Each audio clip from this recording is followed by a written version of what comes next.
마태복음 9장 35절에서 10장 4절까지 말씀 교독하겠습니다.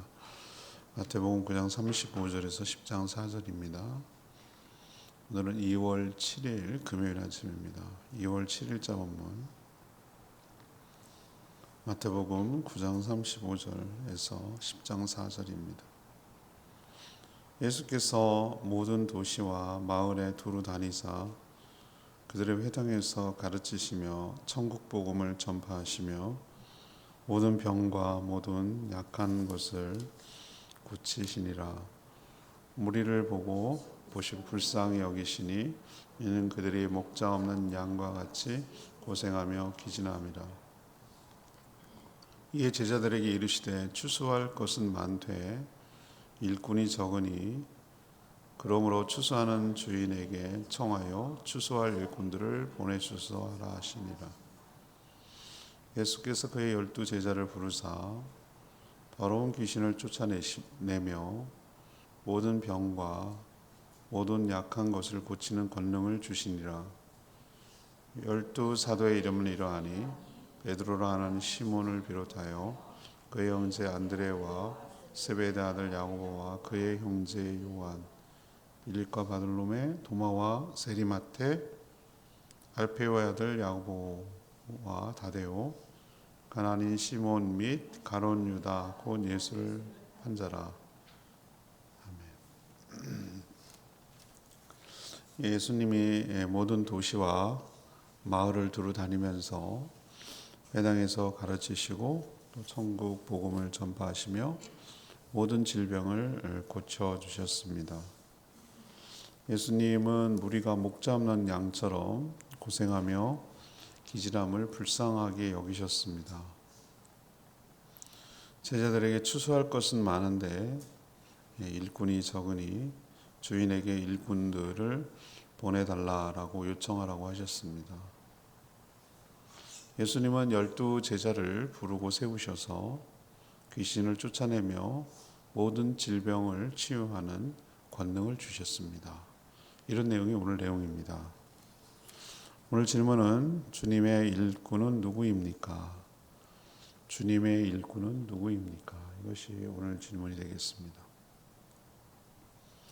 첫 번째로 9장 35절에서 36절 말씀입니다. 예수님의 마음을 가진 자, 예수님의 마음을 가진 자들이 주의 일꾼입니다.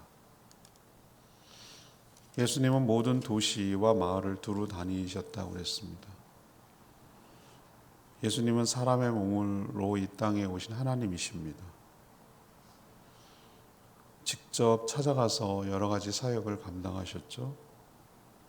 회당에서는 가르치셨고 천국 복음을 전파하셨으며 모든 병과 모든 약한 것을 고쳐주셨습니다.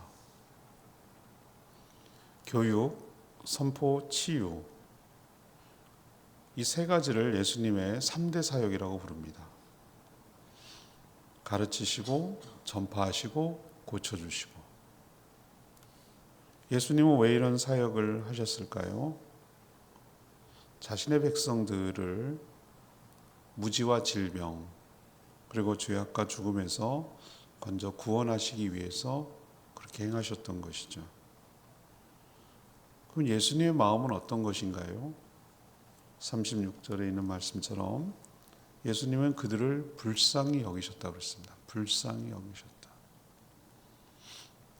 이 마음이 곧 하나님의 마음입니다. 무리를 불쌍히 여기는 것. 왜 그런가? 이들은 목자 없는 양처럼 유리방황하고 고생하고 기진맥진한 상태였습니다. 누가 돌봐줘야 되는데 누가 돌보지 않고 그냥 방치되었을 때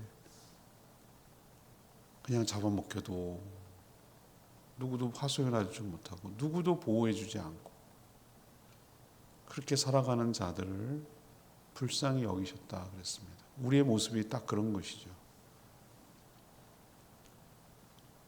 그럼 주님의 제자들은 무엇인가? 주님의 일꾼은 무엇인가? 바로 이 주님의 마음을 가진 사람들이 주의 일꾼이어야 된다 이거죠. 사람들을 불쌍히 여기는 마음이 먼저 있어야 돼요. 긍휼히 여기는 마음.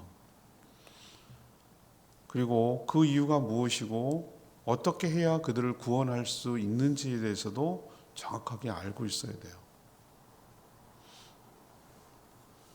추운 겨울에 어저께도 그 노랑애 말고 이쁘게 생긴 애기가 있어요. 고양이 해피인가 걔가 왔어요. 우리가 이름을 붙여줬죠. 오랜만에 나타났어요. 어디서 쭈그리고 살고 있는지 나 그것도 신기한데 밥이 없나? 밥 먹으러 왔냐고 물어보니까 자꾸 나 쳐다봐요. 끔뻑끔뻑거리면서 있는데 밥이 사료가 있는데 그래서 왜 그런가 했더니 물이 얼었어요. 물이 얼었어요.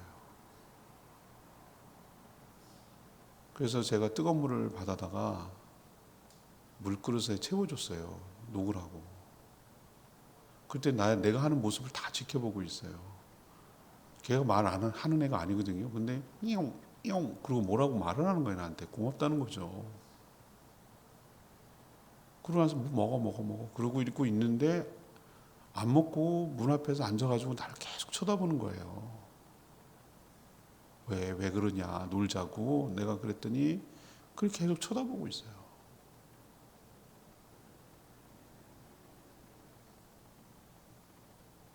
쟤는 추운 겨울 이 엄동설한에 어디서 물을 먹을까?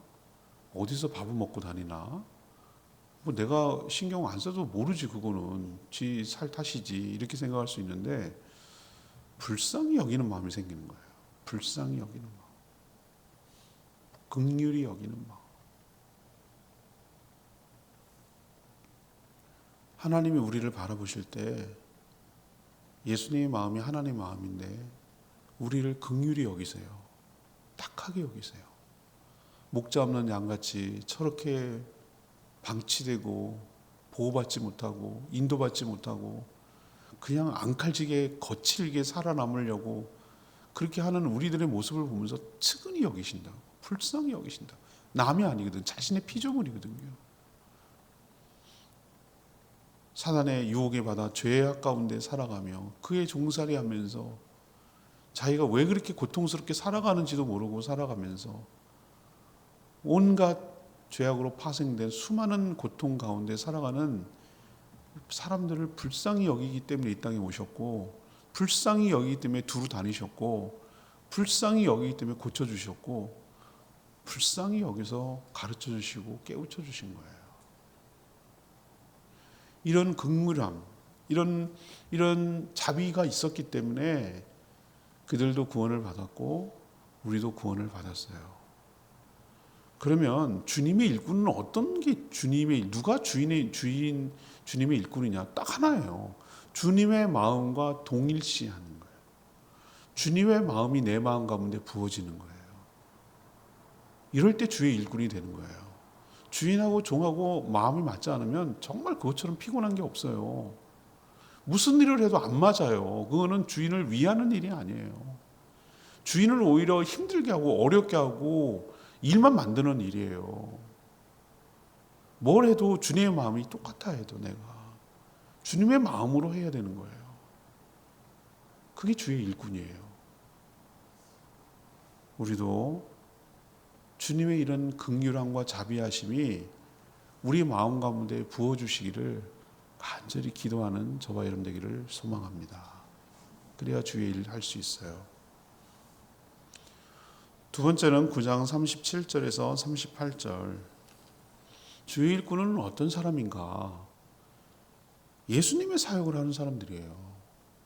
딴 일 하는 거 아니에요. 자기 일 하는 거 아니에요. 주님의 일을 하는 사람이 주의 일꾼 아니겠어요? 너무 당연한 얘기 아니겠어요? 예수님이 탁월한 능력자시지만 몸이 있는 이상 제약을 받잖아요. 우리도 뭐 알리바이 얘기하잖아요.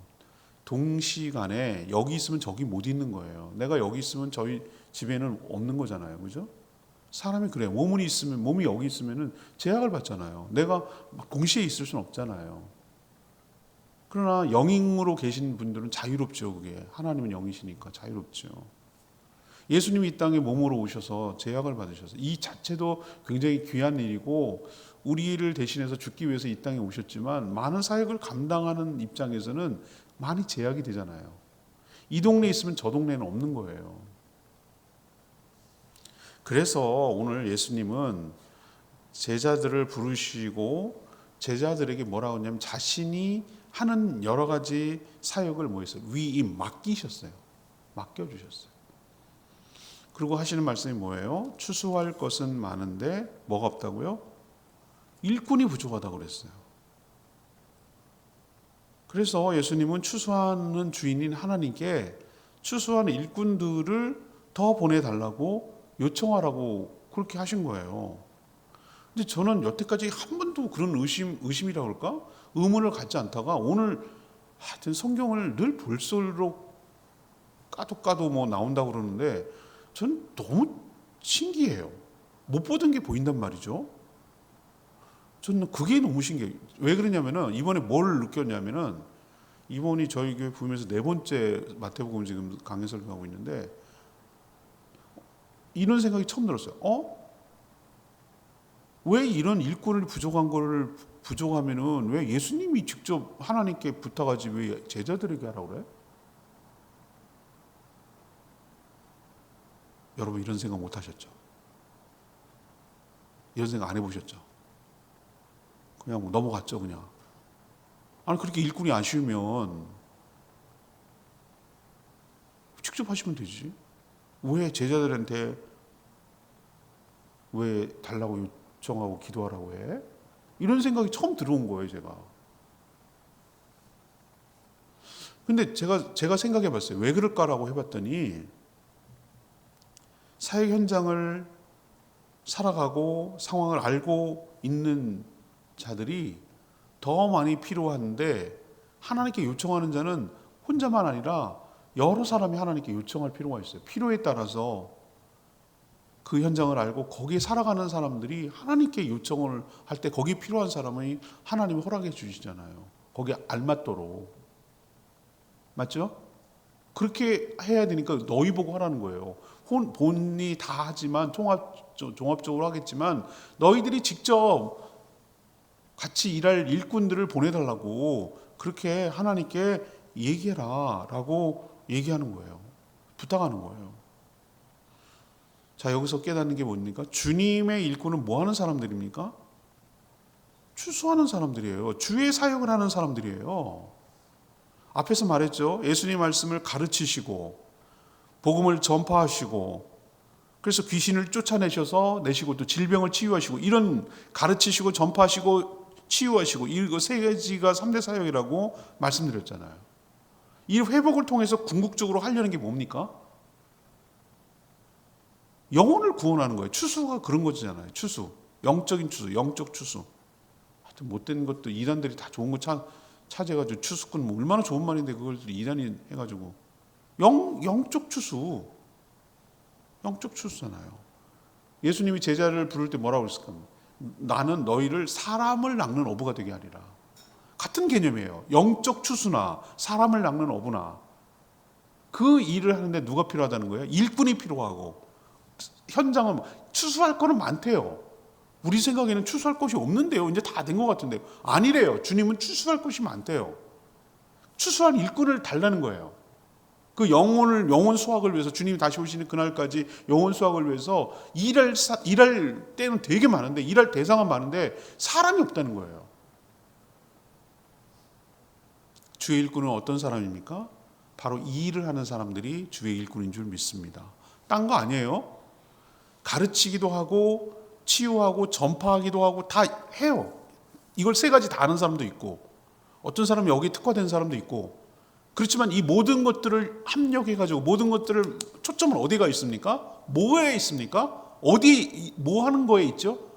영적 추수. 이걸 놓치면 안 돼요. 무엇하러 우리가 무슨 사역을 하죠? 사역을 왜 하는 거죠? 사역의 목표가 뭐죠? 오늘 예수님 얘기하잖아요. 이게 아니면 뒤집어서 얘기하면 이게 아니면 자기 좋자고 하는 거예요. 이게 교회가 존재하는 목적이고 예수님이 우리에게 사역을 위임한 목적이기도 해요. 여기에 다 초점이 가 있어야 돼요. 영혼 구원.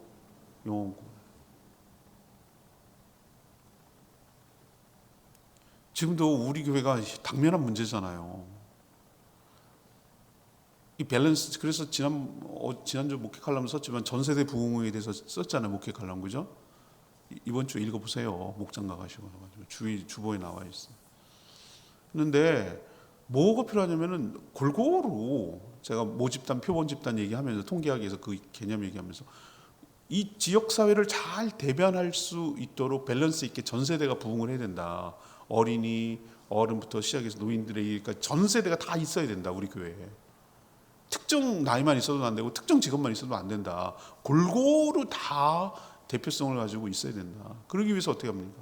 다음 세대를 키워내야 지속 가능성 있는 교회가 된다고 말씀드려요. 교사가 지금 필요해요. 교사가. 일꾼이잖아요. 가르치는 거라고 그랬잖아요. 천국 복음을 가르치고 전파하고 하는 누군가가 필요한 거예요. 다음 세대를 잘 양육하고 키워내서 영적 추수를 하는데 누군가가 필요한 거예요. 지금 일할 것은 많대요. 추수할 것은 많대요. 일꾼이 부족하대요. 그걸 우리에게 오늘 주시는 이게 메시지예요. 메시지. 예수님이 직접 하라고 하죠. 아니요. 네가 현장을 더 잘 알잖아. 너가 아쉽잖아. 너가 더 절실하고 필요하잖아. 네가 요청하라고 그러는 거예요. 이건 우리들에게 주시는, 우리 교회에 주시는 하나님의 메시지예요. 메시지. 이 말씀을 통해서 우리가 들어야 될 줄로 믿습니다. 하나님은 적절하게 말씀을 통해서 우리를 얘기를 해주시거든요. 이 얘기를 통해서 우리는 뭘 받아들여야 되냐면, 그렇구나. 우리가 추수할 것은 많은데 일꾼이 부족하니까 일꾼 달라고 요청해야 되겠구나 라고 우리가 이 말씀을 받을 때 이 말씀이 우리의 현실에 실현되고 이루어지게 될 줄 믿습니다. 주의 일을 하는 일꾼을 달라고 요청하는 저희 모두가 되기를 간절히 소망합니다. 주의 일꾼이 누구냐고요? 주의 일을 하는 사람들이에요. 세 번째, 10장 1절에서 4절. 주의 일꾼은 누구냐? 예수님이 불러주시고 권능을 준 자들이에요. 예수님이 불렀어요. 사람이 부른 게 아니라 주님이 부르고 또 권능도 주셨어요. 오늘 10장 앞부분에 보면 12제자를 따로 불러가지고 세운 명단이 나오잖아요. 여기 여러분 특출나거나 탁월한 인물을 봤습니까? 주류 종교인들 들어갔나요? 바리새인들, 서기관들, 대지상들 이런 사람 들어간 거 봤어요? 다 배제됐어요. 세상에 그 중에는 예수님을 돈 받고 팔아넘길 그런 유다도 들어있어요. 가론 유다. 그런데도 예수님은 한 번 세운 제자를 끝까지 내치지 않고 품어주셨어요.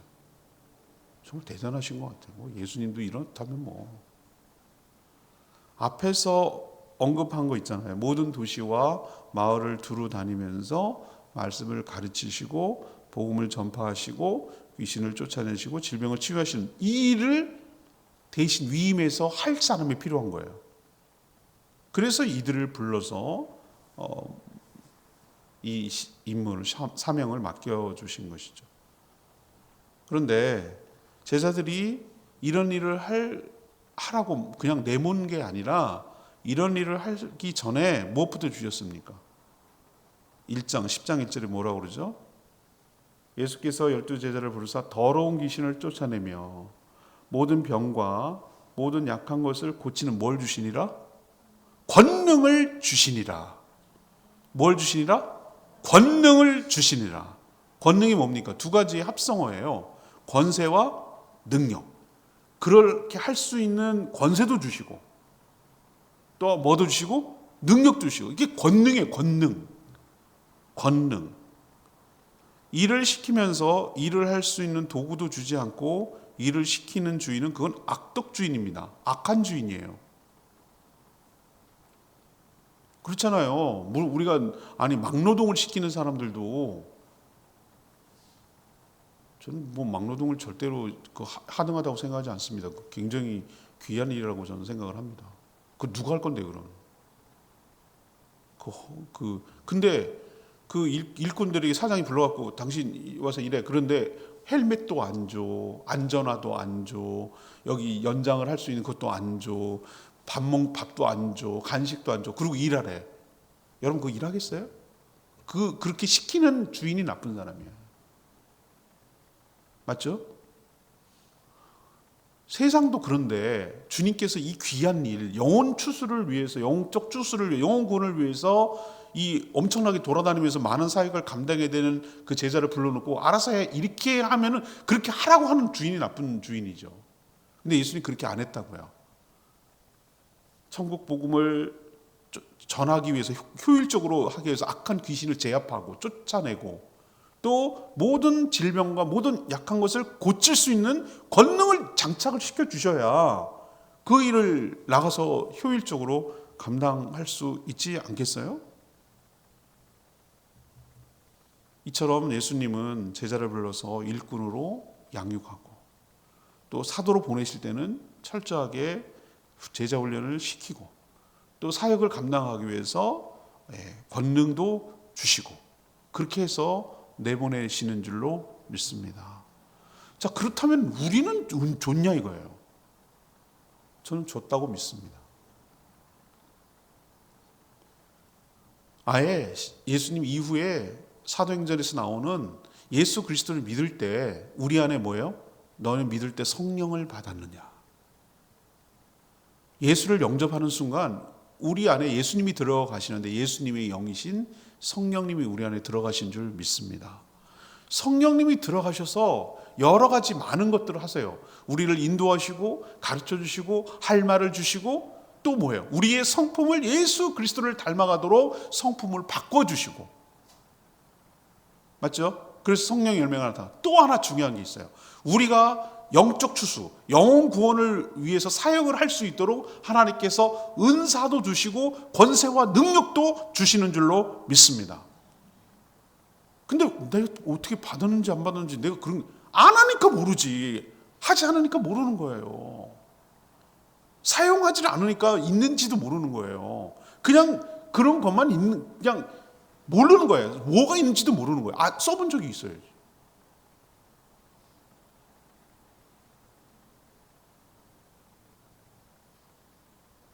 여러분, 주님의 나라를 위해서 여러분들이 없는 전공과 상관없어요.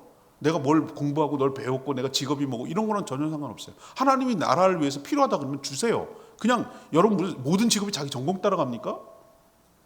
아니에요. 하나님이 필요하면 주신다니까요. 은사도 주시고, 해보면 알아. 은사는 해보면 알아. 내가 그게 맞는지 안 맞는지 해보면 알아. 안 하려고 하니까 문제지. 안 쓰니까 안 드러나는 거지. 부딪히면 나도 모르는 그게 나와요. 그럼 은사인지 아닌지 어떻게 알아요? 첫 번째, 남은 안 보이는데 나는 그게 눈에 보여.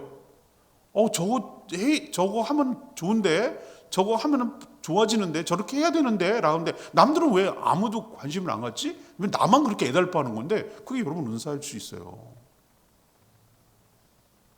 그리고 남들은 그걸 막 쩔쩔매고 오래 걸리고 시간도 오래 걸리고 되게 힘들어해. 근데 나는 뭐 하면 그건 뭐 별것도 아닌데 뭐 그냥 하면 되는데 뭐 이렇게 어려워들 하지? 뭘 그렇다고 뭐 쉽다는 건 아닌데, 그냥 나는 하면은 그냥 하게 되는데, 그게 은사일 수 있어요. 남들은 뭐 해도 시원찮게 뭐가 나오는데 나는 하니까 잘했다 그러고 결과도 좋고 뭐 그래요. 그래서 여러 성도들에게 유익이 가. 그래서 교회가 기쁘고 여러 성도들이 도움을 받아. 그게 은사예요. 뭐 어렵게 생각해. 은사가 뭐 너의 은사는 뭐야? 뭐 이걸 알려주시겠어요? 교회에서 해보면 아는 거지. 저도 뭔 은사가 있는지 저도 몰라요. 모르는데 하나님 은사를 주셨어요. 여러 가지 은사를 주신 것 같아요. 목회를 할 수 있도록, 주의 종의 길을 갈 수 있도록. 어제 하루 종일 책을 읽었어요. 하루 종일. 나도 이렇게 읽을 수 있다는 게 내가 스스로 뭐 감탄을 했어요. 책 한 권을 띄었어요. 거의 한 400페이지 되는 거예요. 왜 그런가? 난 목회 칼럼을 써야만 해. 이 책을 반드시 요약을 해가지고 목회 칼럼을 쓸 거야. 오늘의 미션은 이거야. 아침부터 그냥 쭉쭉쭉쭉쭉쭉 계속 그냥 밥만 먹고 화장실 가고 그거만 보고 결국 끝냈어요. 오늘 이제 쓸 거예요. 오전에 쓸 거거든요. 근데 이번 주 말고 다음 주 먹게. 한강 씨의 작별하지 않는다. 노벨 문학상 받은 그분의 책을 읽었어요. 그게 제주도의 4.3을 다루고 있거든요.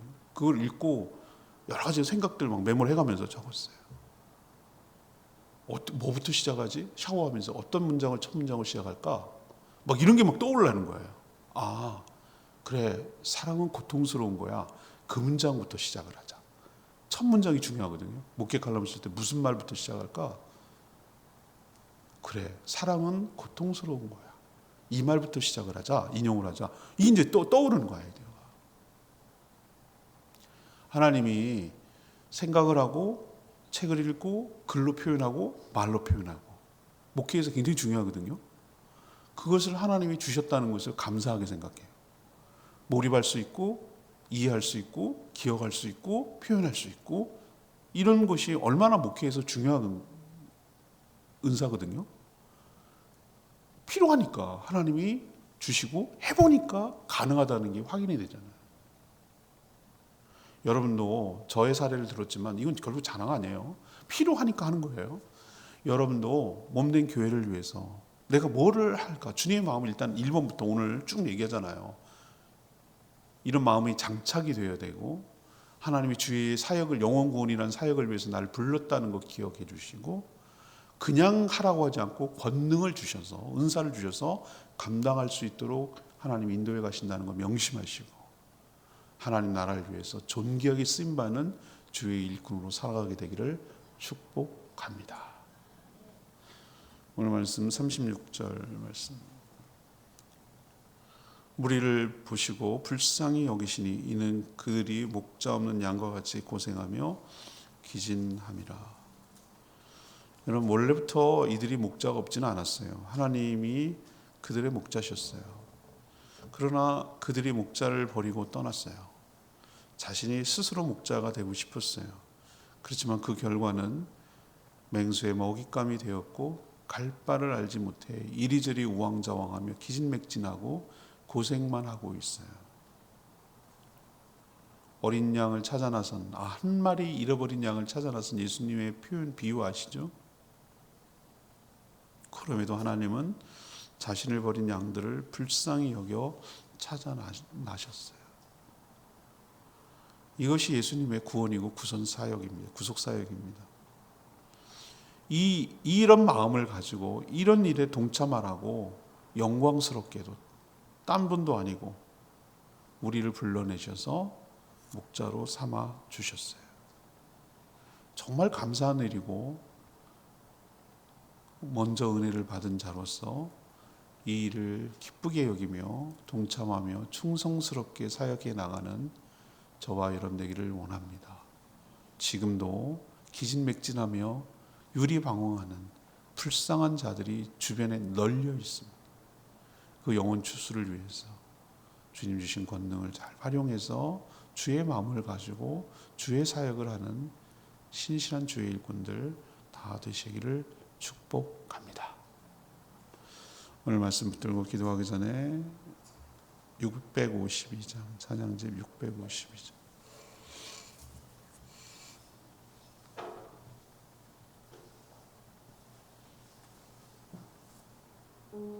가사 보시면 알겠지만 아버지 당신의 마음이 있는 곳에 나의 마음이 있기를 원합니다. 아버지 당신의 눈물이 고인 곳에 나의 눈물이 고이기를 원합니다. 아버지 하나님이 바라보는 그 영혼에게 나의 두 눈이 향하기를 원합니다. 하나님 아버지 당신이 울고 있는 이 어두운 땅에 나의 두 발이 향하기를 원합니다. 나의 마음이 하나님 아버지의 마음을 알아서 나의 모든 뜻이 하나님 아버지의 뜻이 될 수 있기를, 나의 온몸이 하나님의 마음을 알아서 나의 모든 삶이 당신의 삶이 되기를 원합니다. 이런 마음이 바로 주의 종의 마음이고 은혜 받은 자의 마음이고 주의 일꾼의 마음이 되어야 할 줄로 믿습니다.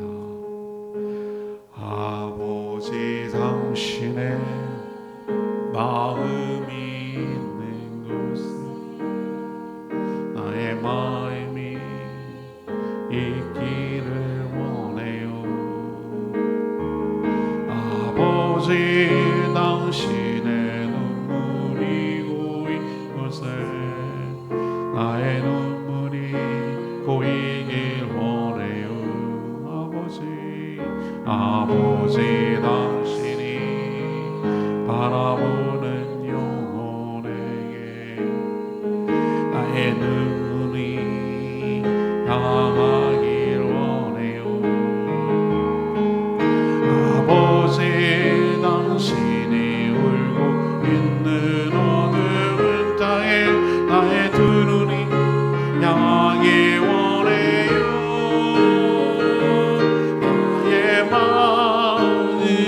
우리 아버지의 마음 알아.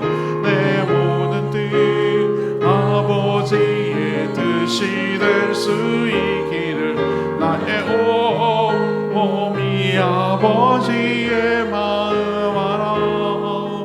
내 모든 삶 당신의 삶 되기를. 이 고백이 저와 여러분의 고백이고 기도이기를 원합니다. 주의 종은 주의 마음을 가진 사람들이에요. 주의 마음이 우리 가운데 부어지지 않으면 결코 주의 일을 할 수가 없어요. 그건 나조차가 하는 거고 나 영광을 위해서 하는 거예요. 일만 만들어요. 일만 힘들게 만드는 거예요. 아주 작은 사소한 거라도 주의 마음을 가지고 영원 구원이라는 목표를 향해서 주신 권능을 가지고 사역하는 게 바로 주의 종이에요.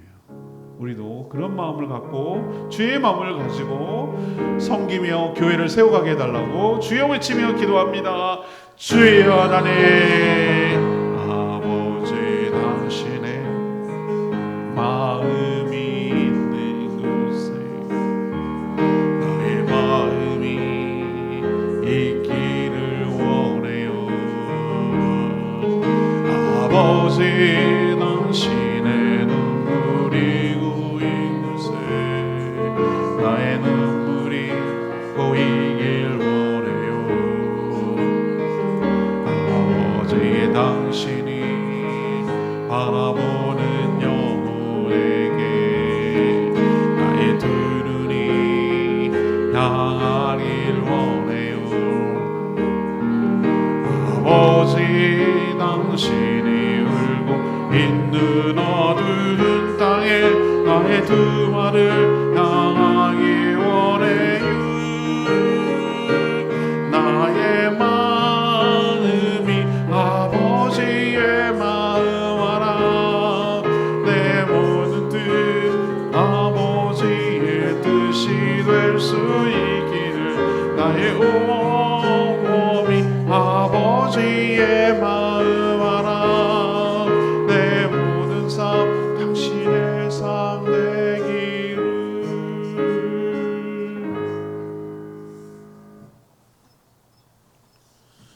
하나님, 부족한 저희들을 주의 일꾼 삼아주셔서 참 감사합니다. 그러나 주의 일꾼이라는 직분에만 만족하지 않게 하시고 일꾼으로서 사명을 잘 감당하는 충실하고 충직한 종들이 다 되게 하여 주시옵소서. 무엇보다도 주인인 하나님의 마음이 우리 마음 가운데 부어져서 같은 마음을 갖게 하여 주시옵소서. 우리 마음이 곧 하나님의 마음이 되게 하여 주시옵소서. 무리를 불쌍히 여기며 주님처럼 목자의 역할을 잘 감당하게 하여 주시옵소서. 지금도 추수할 것이 참 많습니다. 그런데 일꾼이 부족합니다. 일꾼을 저에게 보내주시옵소서. 저희에게 사역하기 전에 권능부터 주셔서 감당하게 하시니 참 감사합니다. 내 것 가지고 하는 것이 아니라 주님 주신 권세와 능력으로 악한 자들을 내어 쫓고 질병을 치유하며 연약한 것을 회복시키는 데 쓰게 하여 주시고 그 모든 것이 영혼구원에 초점을 맞추게 하여 주시옵소서. 지금도 여전히 주님의 일꾼이 필요하며 주의 사역을 감당할 일꾼이 필요합니다. 저희가 그 일꾼이 되기를 원합니다. 이 사명을 온전히 감당하는 저희들 되게 하옵소서. 오늘 하루도 주님의 은혜 가운데 살기를 원하고 간구하는 기도 주님 들어주시고 오늘 우리 교회를 향한 레마의 말씀처럼 추수할 것은 많은데 추수할 일꾼이 부족하오니 추수할 일꾼을 저희 교회에 부어주시고 보내주시고 세워주시옵소서. 한겨울 눈보라와 한파에 고생하는 분들 긍휼히 여겨주시고 어려움 당하지 않도록 보살펴 주시고 성도들의 생업과 가정과 자녀들을 축복하셔서 형통케 하시고 평안케 하여 주시옵소서. 주님 손에 모든 것 맡기옵고 예수 그리스도의 이름으로 축복하며 기도합니다. 아멘. 오늘 하루도 주의 은총 가운데 살아가는 복된 하루 되기를 축복합니다. 충분히